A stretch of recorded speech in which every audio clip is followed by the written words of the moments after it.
Hey everyone, thanks for joining us again. We're back in studio at the Marketing Share. I'm your host, Alec, and with me is Barb. Hey Alec, how's it going? I'm doing well. Let's talk about our guest today. This is a really good guest. I say he's Yeah. like that's like a big guest for us to get. His name He's is, a friend of the Marketing Share he podcast, is, that's yes, for he is. sure. And Alan Gonsenhauser is the CEO of Demand Revenue, which is a great company. He's worked with many CMOs. He's worked with many private equity organizations, and mhm, he kind of parachutes in when an organization needs some senior level CMO advisory work and help. mhm, And he also coaches a whole host of CMOs. He's coached like 150 CMOs. yeah. So he can really give a great framework of what a company needs to invest in or put more focus around to move the needle. Yeah, and if you're in marketing and you haven't heard Alan's name yet, you got to follow Alan. He comes from industry analyst background, right? So he used to be at Forrester, and then after that, or maybe it was before, I forget which one was first, but Serious Decisions as well. So I mean, he's just got a wealth of marketing knowledge, and then now he's applied it doing CMO advisory. So just great perspectives on all the different kinds of things and challenges that we face as marketing leaders, including kind of like some of the fundamental questions like how do you last longer as a CMO? How do you develop these relationships at the C level where where you aspire to be? So Yeah, great this is a perspective from. must have for new marketing leaders, existing marketing leaders, and those thinking about if their marketing is working the way it should, right? That's right. Yeah. All right. All right. Well, let's go talk to Alan.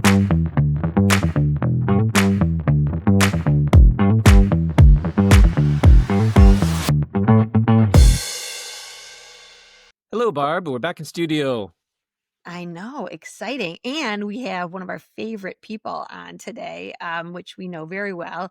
Alan Gunsenhauser is a friend of CMO Coffee Talk, and he's also a friend to the Marketing Share podcast. So super excited to have him with. Yeah, glad to have you with us, Alan. You've got a really distinctive background. And so we're going to spend a lot of the time, though, just jumping into the fractional CMO advisory work that you do. But because I think you have a really good perspective just on the CMO role. And so, Thank you. we're eager to kind of jump into that with you. Okay. Yeah. So I know you've been coaching, you've been an advisory or interim, or we could call it fractional CMO for multiple PE backed portfolio companies. Yes. What's driving the demand around the growth of this interim advisory CMO work, do you think? I think part of it's the economy and part of it's the normal tenure of CMOs, which tends to be shortest in the C-suite. Hmm. And sometimes there are gaps in leadership. And when I've come on to be interim CMO for private equity portfolio companies, invariably there's a gap in leadership and they don't want to lose momentum. So if they're looking for a new full-time CMO, that could take 6 to 9 to 12 months to find the right person. And what do you do in the meantime? So I think that's driving part of it. I also, where I play, and I tend to, work with larger companies that are PE owned. Hmm. With the really small startup companies, I think there's a different cause of that growth, and that's maybe they can't afford a full-time CMO, and they want to get someone that has a lot of experience, but without the overhead structure commitment, which is attractive to CFOs. Yeah, I see where you're going. It's really kind of two different profiles based on the I think size of the so. company. Yeah. Yeah. Hmm. And you're saying your work has come from stopgaps sometimes, right? To avoid that Yeah, stopgap. And I don't then, like to use the F word. I like to, call it yeah, interim, yeah, but that's a lot of it. And normally when a private equity investor comes yeah, to me with a marketing need, they're not as price sensitive, they're more problem sensitive. They could right. have just acquired a company, they could Hmm. be doing a carve out, they have, a gap in management. There's usually some kind, they're trying to get go to market functions aligned. They're trying to Yeah. fix a go to market engine that isn't performing the way they want it to. So there's usually an overriding problem, which is why they bring me to help them. Hmm. And I love doing that. And then, so then what are the pros and cons of doing this approach? So, because everything's got pluses and minuses, right?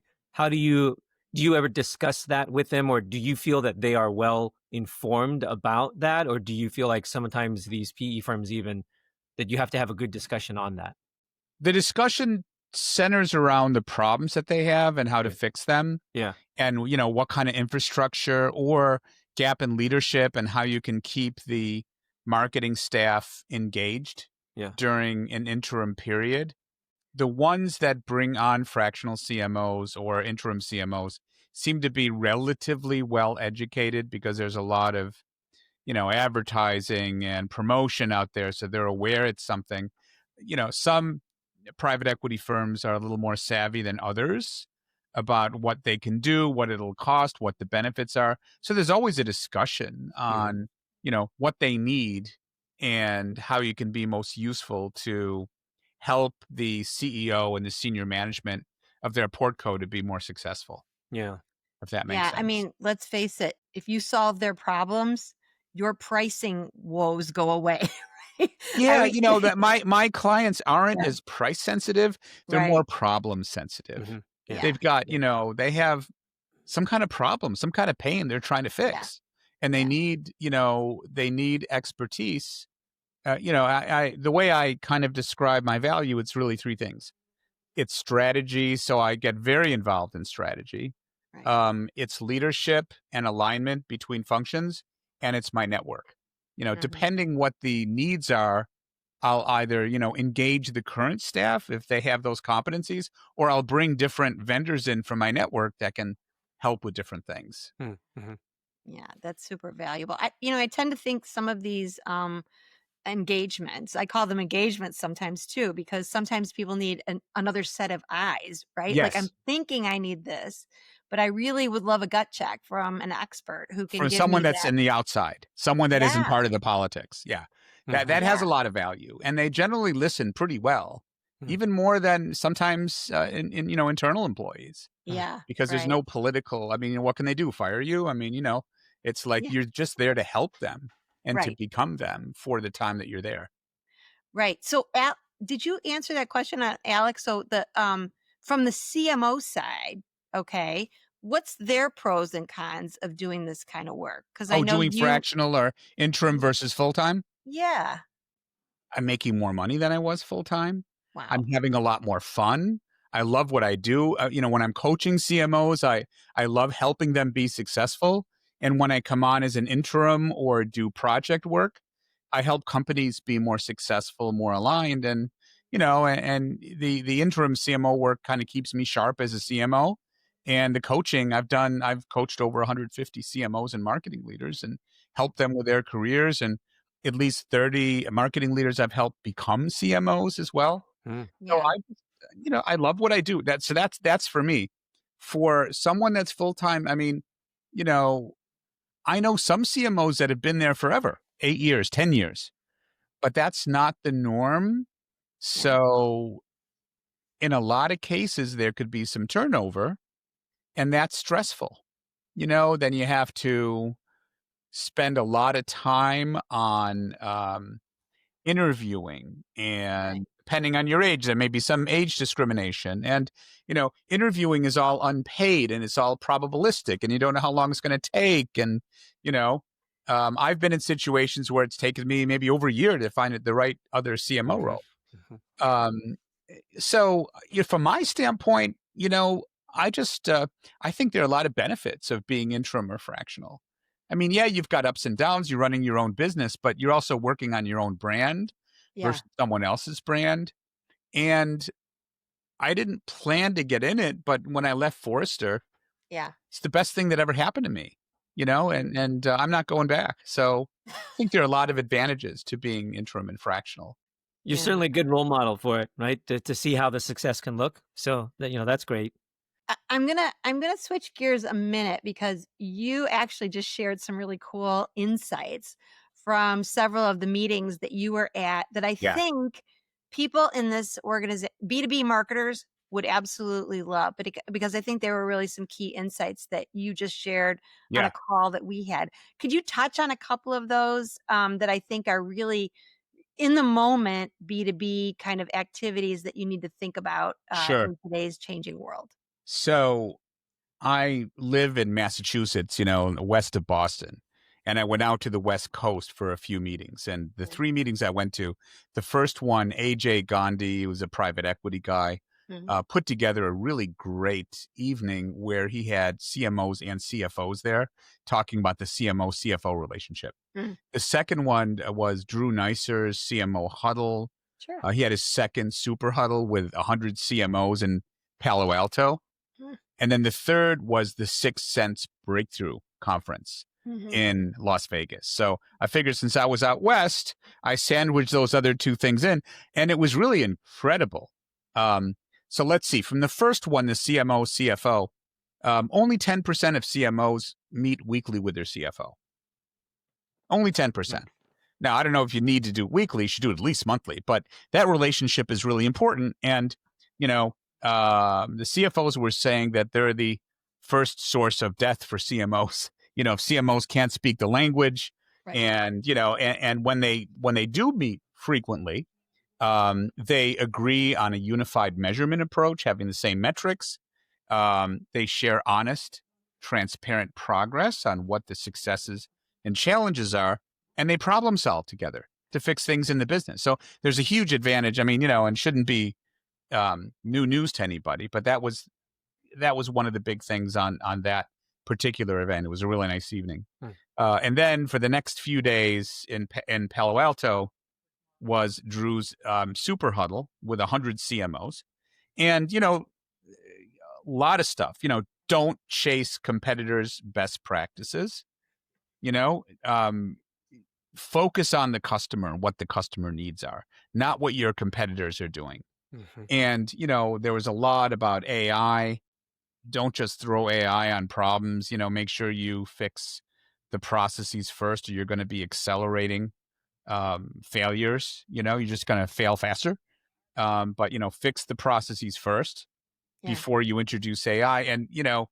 And I guess 91% of companies are doing something with AI. Only 1% think that you know, they're really good at it. So there's a lot of room to Yeah. be more successful. And you know, um, it's a leadership and change management issue more than Right. anything else. So you have to give your people room to fail and Right. room to experiment.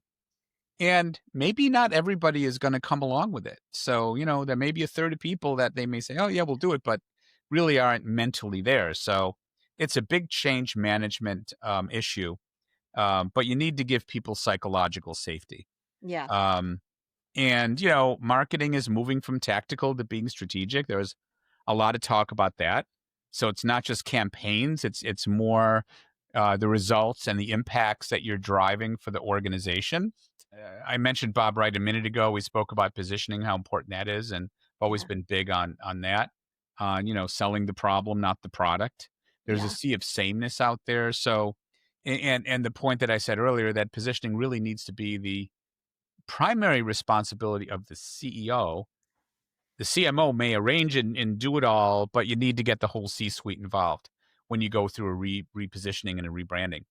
Um, I totally agree that if you make any exercise a marketing exercise only around that, that's the kiss of death, it right? is. Now, and some CEOs, let's face it, some are more inclined to take on that positioning lead role, right? And others maybe may not. But I do think it's a good idea to help them position for the lead on that for Oh yeah, sure. and the CEO doesn't have to organize and run it. They Right. have to support it and bring Yeah. in the C-suite. So, and they can let marketing work with, say, an outside vendor Right. Mhm. to do that. But they've got to be bought into it. And then Carrie Lou Dietrich gave the story on Lovable, which is amazing. Yeah. It's this organization that with vibe coding Mhm. that went from like nothing to 2 billion valuation in like 8 months. And she Mhm. spoke about that. That was really incredible. Lisa Adams and Samantha Stark spoke a lot about AI Yeah. and what's going on there, and they're always really good.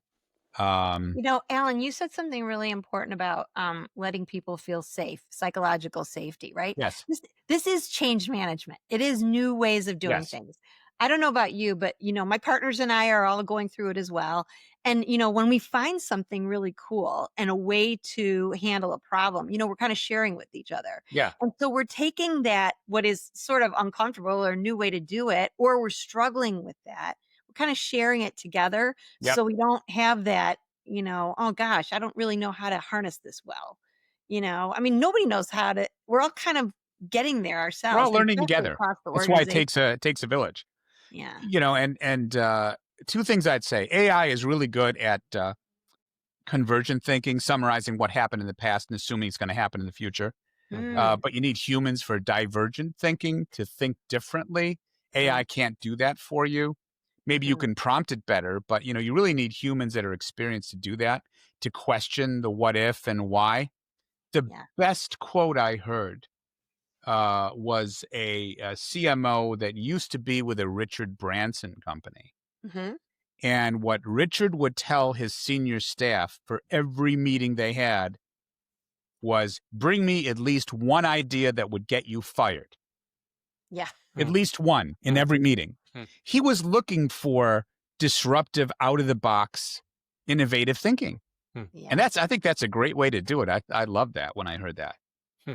There's so many, I would say, courage of your there's so many kind of, I don't know, we're missing courage in some of the Yes. CMO roles, right? And it's okay to be bold. I remember an old boss I had, he said, let's get sued. Okay. I want you to give me some thinking that might get me sued. Okay.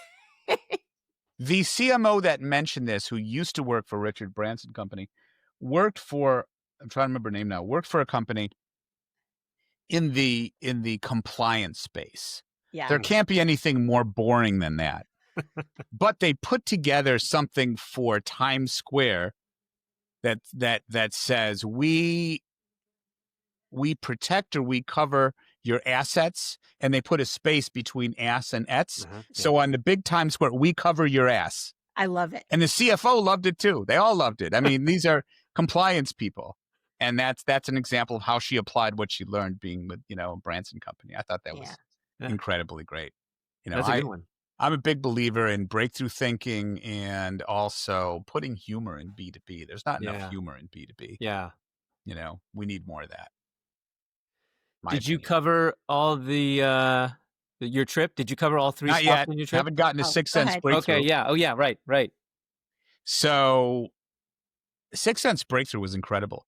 It was the first time I'd been to one of those since 2016 when they were only 2 years old, and Oh. their founder asked me to chair a panel there on predictive analytics. And they have a new CEO. Chris Ball gave a presentation, really good presentation. Oh, by the way, it was Wendy Werv from Comply Mm. that made that Yeah. presentation about Richard Branson. Mm, And we're kind of at a crossroads with go to market. We're at a pivot point. There's going to be a lot of transformation go to market.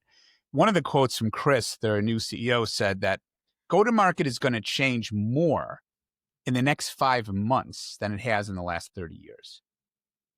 Mm. Their Sixth Sense is trying to not be as much of a black box anymore and to be more transparent and to have more partnerships, alliances. They launched a lot of new capabilities. Many were AI based. They looked really good. But it's a transformative moment. And he said CEOs really care about three things: growth, retention, and efficiency, which is mhm, true. And he said AI is not something he looks at to cut headcount, but to get people to be able to focus on the really high quality work, and not the rote, repetitive stuff. Latney Conant gave a great presentation on efficiencies and inefficiencies. Things like BDR spending 37% of their time trying to, research contacts, Mm. where Yeah. their platform will do it for them, but only a quarter of their customers are taking advantage of that. Mm. And that the handoffs are clunky and setting up meetings and all the stuff that, the technology can do for them with the right process. Carrie Cunningham, who I used to work with when I was at Serious Decisions. Mhm. Kerry was in the demand, then he was in the marketing operations area when I was in the CMO area of Serious Decisions in Forrester. And he left a few years ago to do the research for SixSense, and he's doing an incredible job. He had some great findings. You know, on day one of the buying cycle, companies have a short list of 4 to 5 companies they're thinking of at the beginning. Mhm. And the winner is going to be on that list 95% of the time. So they already know Mhm. who they're thinking of. And the first one they reach out to has by far the highest likelihood of winning. 70%, 77% of the time, buying groups chose the candidate who was number one at the start. Hmm. So tactical demand is dead. You know, only 5% of companies are in a buying mode at any given time. So if you're not nurturing the Yeah. 95% Yeah. and you're not getting on their short list, when they do get in a buying mode, maybe a year from now, you've already Mhm. lost. Mhm. You've Mhm. already Right, lost and the game. if you're not in their relevant set, which we used to call brand, right? Right. That's Brand reputation. Right. Mhm. you don't even get to the plate, right? So Right. it's brand is back. We keep saying that, right? It is. Yeah. Did And there's research that really shows it.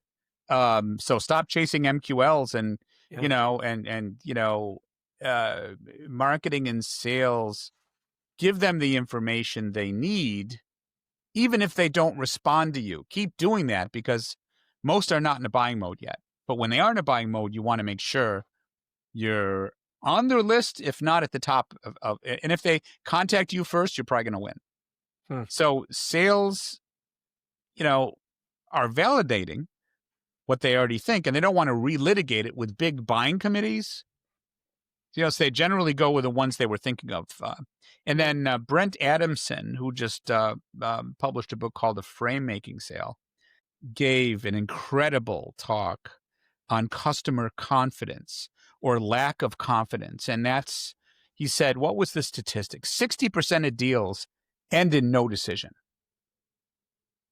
And he said there are 7 subjective questions. You can't quantify it, but these are the questions that give buying committees and customers confidence. And if you like, I'll tell you what they are.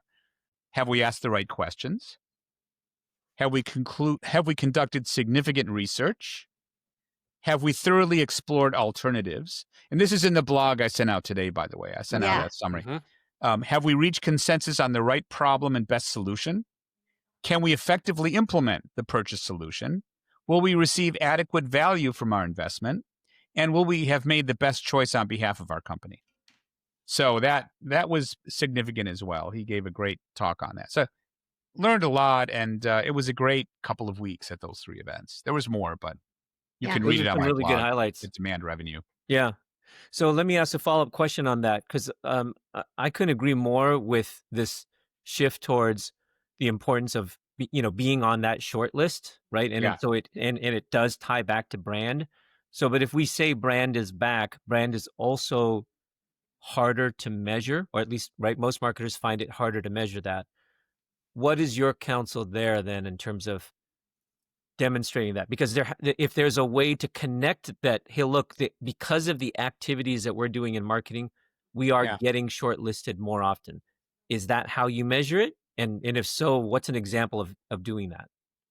So I have a bunch of metrics and stats I help my clients with on measuring brand, Yeah, but that's one of them. I think the important thing, the trap that some CMOs get into is they say we have to make a brand investment, yeah, and that falls flat because CFOs and boards don't understand what that means financially. right. So the way to translate and the things to look for, even though it may not be immediate, you know, do do we want to have pipeline next year or 2 quarters or 3 quarters from now? Hmm. So, there's a lag that you have to measure where you make brand investments and how long it takes to impact your pipeline. But, you know, one stat is win-loss ratio. If folks know who you are, your win-loss ratio is going to be better. You're going to have more at-bats. You're going to be in more deals. Hmm. Um, you're probably going to have a larger deal size as well. And, you know, those things are really important financially. Very Yeah, important financially. You wanna increase your win-loss ratio, you wanna be in more deals, and it's right. also gonna give you pricing power. You're Mm, gonna be Yeah, able to increase your prices a lot easier if people are confident about mhm, your brand. So you should be measuring all of those things. Plus, you could look at market indicators. I've got a bunch of metrics that companies can look at for brand. It's mm, never gonna be perfect. mhm, right. Measuring marketing isn't perfect, but mhm, the CMOs that are able to convert why brand reputation investment into financial indicators like the ones I just mentioned are more successful at convincing the CFO and the C-suite. mm, I mean, mhm, not to mention, when you're looking at the valuation of a company, there's brand equity is an intangible asset. So depending where you are in the cycle, I mean, PE firms usually have 3 cycles of a 5 to 7 year investment. mhm, The first year, maybe they break some things to fix mhm, some things they think aren't working and maybe make some changes. mhm, Then they build infrastructure in the middle. Then they dress it up and for sale in the third. mhm, And brand equity is real. It's an asset on the balance sheet. mhm. So Yeah. Yeah, I mean, you could take that last data point that you just mentioned, right? And you could look at brand equity or brand awareness even in a particular bucket and ask a specific question, what companies do this, this, and this? yeah, And when you get an answer that says they recognize that, guess what? If they recognize you and you're in the relevant set, you just said the first top 3 or 4 companies get right. chosen, And right? That's preference. You know who right. they are, but would you consider? Yeah, Yeah. Yeah. Mhm, Also a layering effect, right? Like I'll say brand is let's not talk ROI with brand. Let's talk force multiplier on the business that yeah, you're actually delivering, right? Pipeline, et cetera. yeah. Yeah. It may not be this quarter's pipeline, Yeah. but I guess you don't need pipeline a year from now, huh? Or three quarters from now. You don't need that. If you Yeah. do, you better worry about brand because that's what's going to get you there, right? But then on the flip side of that, it's still hard to because it's one of those things I feel like academically you can see that, but then it's also you're measuring what would not have happened, right? So you're trying to make the case that I'm doing these things now because in the future this ensures that the pipeline won't drop, right? But isn't it? I play the other side of that. It's Yeah, hard yeah. to make the argument. See, I was right because you know. You can either be a short-term thinker or a long-term thinker. It's Yeah, Yeah. kind of like, oh, we want to bring all these deals on. We want to make our plan now. We yeah, want to make this quarter. yeah, If you bring on shitty deals that you can't keep and yeah, you can't grow, yeah, Yeah. it's just it's a disaster waiting to happen. Your future financial results are gonna suck. yeah. You know, you want to bring on customers that you can get, Hmm. you can keep, and you can grow. Yeah. And in order to do that, you have to have a really good ideal customer profile, and you Hmm. have to say no to deals that That aren't don't. in your sweet spot, aren't in your eyes. It's kind of like that. With Yeah. brand reputation investments, that will impact your future pipeline, sales, at bats, pricing power, Hmm. win loss ratios. And if you don't believe that and you just care about the current quarter and demand, that's really short term thinking that's going to Hmm. hurt you long term. Yeah. That's how Yeah. I would explain. And I've had those conversations with CFOs all the time, and they've always, at least so far, they've always gone well.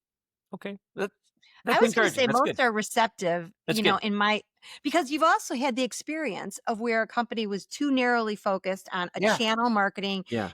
give me a stimulus, here's a response, here's a performance marketing. yeah, And you can actually speak to that, that you've had a force multiplier in terms of brand being the force multiplier for your performance marketing, right? yeah. So it's like with and without, you Brand can seeds actually do demand. it. Hmm. Yeah, Hmm. Okay.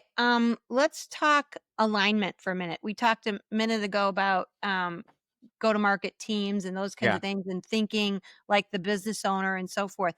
Um, what are some of the mistakes that some of the CMOs that you may work with um, relate to around aligning their go to market teams or, working with their functional leadership? If they're working MQLs and they're not um, warming up the leads before they give them to sales, I mean that's happened so many times. We're giving you all these leads. You're not closing anything. Well, your Right, leads right, are right. shit. They're not qualified. I'm not going to waste my time. So, it's having service level agreements between marketing and sales. So one stat was leads that are well qualified generate 4 times the pipeline. Hmm. So you want to understand each other and work closely together, and don't create all these metrics to show how great marketing is versus sales. You're on the same team really, Mhm. and you should work together for customers.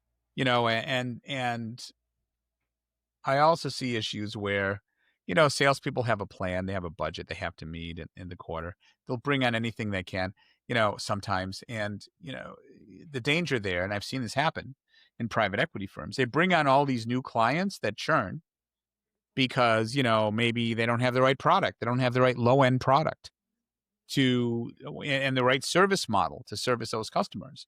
So they're just churning through customers, and that, you know, uh, when one of the founders of Serious Decisions did a study of 400 B2B companies and found that when marketing, sales, product, and customer success are well aligned, these companies grew on average 19% faster and were 15% more profitable. And it's as true today as it was then. Alan, when it comes to marketing and sales owning a number together, right? So so sales, most sales, every sales team has a bookings number that they got to hit. Yes. Um, do you subscribe to marketing saying that we own a portion of that bookings, like we're on the hook for part of that? And is it part of it, or is it more like, no, look, you're all in it together, right? Or do you carve it up and say, hey, marketing is going to take a third of that? I think you're all in it together. You want your company to be successful. Yeah. The only exception to that is if you have an e-commerce motion and marketing kind of runs the e-commerce and you can kind of carve it as a separate unit Yeah. because you've got different motions to get there and sales really isn't involved in that. But otherwise, I think marketing and sales should be joined at the hip. Yeah. You know, go to market alignment is the most important thing. And you should have one set of numbers, you Yeah. know, that one set of truth, Mhm. that everybody drives towards. And Mhm. it's the function of the CEO to make sure that happens, that Yeah. the functions are working together. Yeah. Yeah. Yeah, I've seen, goals or MBOs or something for the teams, like a shared revenue number, right? Yeah. And then maybe if there's another lag measure that marketing needs to deliver, you've got an extra one, right? You can have 3 and stuff like that. But I do like an aligned number on sales and marketing for sure. It's usually revenue growth. Yeah. It's revenue growth, or depending what kind of business you are. If you're a SaaS business, it could be Yeah. something like net contract value increase, which takes not only the revenue, but the churn into account. So it's an Mhm. overall Mhm. growth number. Mhm. Yeah. Mhm. Yeah. Yeah, I like that. Hey, Alan, thanks. We're coming up on the end of our time, and so we covered a lot of ground. Maybe the last thing, real quickly, to touch on. We talked about it a little bit already, but let me ask it this way: Yeah. AI is such a changing, is such a huge dynamic in our industry. So, how are you coaching CMOs right now when it comes to AI? What are you telling, your mentees? Pick your poison. Just pick a couple things. Don't try to do everything. There's hundreds of apps out there. Yeah. Find 3 you really want to learn. Yeah. Give your people the training and the resources they need. And um, Latney had a good analogy on this. What people have been doing up to now is creating a lot of breadcrumbs. They do this process and that process, but you want to, from a strategic standpoint, put all those breadcrumbs into a cake and Mm, make them work together. So think about how you're going to align things, but mm, understand that it's still pretty new. It's very disruptive. mhm, So give your organization time mhm, to figure it out.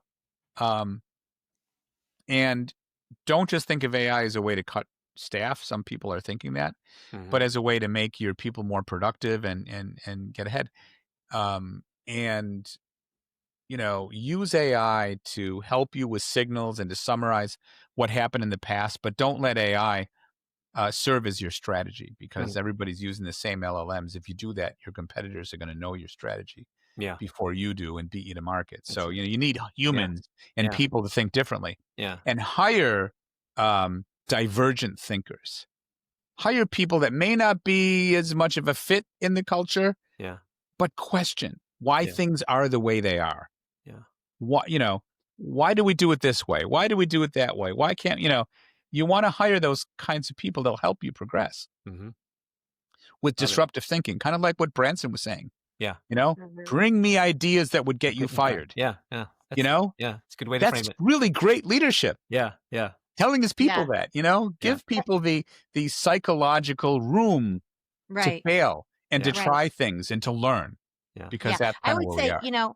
it's okay if you don't know, but let's explore a little bit and Yeah, let's see what you learned. Even if sometimes you learned that it didn't work this way, but what did you exactly. learn That's out of it, fine. right? Yeah.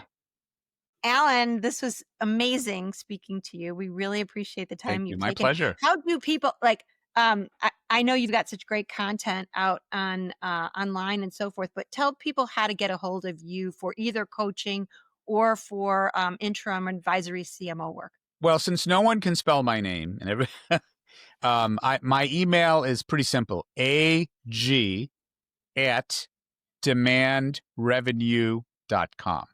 Just how it Okay. sounds. So my website is Demand Revenue, and you can find me there. You can set up a meeting or whatever you like. And it's been a pleasure um, visiting with you and going through. Thank you for inviting me. Thank you for being on. From now, I'm going to call you AG. So, That's fine. yeah. I've been called worse. Okay. Gunsenhauser, just in Gunsenhauser. Yeah. case. Yes. All It right. Let me learn means how to say it the in proper way. German. It means a big family or a full house. A Oh, lot of kids. okay. That's All what it right. means. Yeah. Well, Now I really will remember it. yeah. Yeah. The All right. Ganze Thanks, house. Alan. That's what it Thanks means so in much, German. Alan. Okay. Thank you.